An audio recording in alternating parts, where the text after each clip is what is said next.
The National Chambers of Commerce provide a link between the private sector and the state in formulating and tweaking policy and ironing out any points of conflict.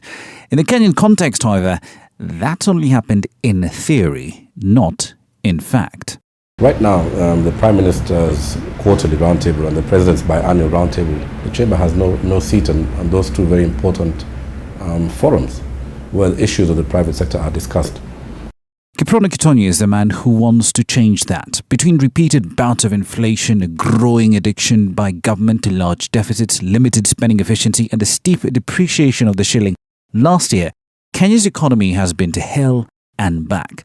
But at key points of change in this chaos, it's been bodies like the Private Sector Alliance and the Manufacturers Association who've been at the forefront of lobbying for change, not the Chamber of Commerce. We should provide services such as arbitration. We should provide services such as helping in the war against counterfeiting. Right now, government spending is about to surge to record highs, and fundamental reforms like those proposed to the tax code are taking place. And Kittony figures this is as good a time as any to jump into the action. As much as Kenyan politics have never been determined by actual social or economic issues, the Chamber is aware that talking about economic reform won't yield much if Kenya's politics are not in order. I would just like to encourage people to vote wisely, because we need to really have the leadership that can be able to visualize and grow those regions, and it'll be a competitive dispensation.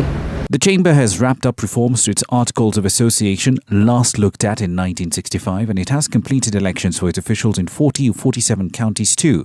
It's this foundation that its current leaders hope to leverage on to restore the link between commerce and government and get a seat on the table.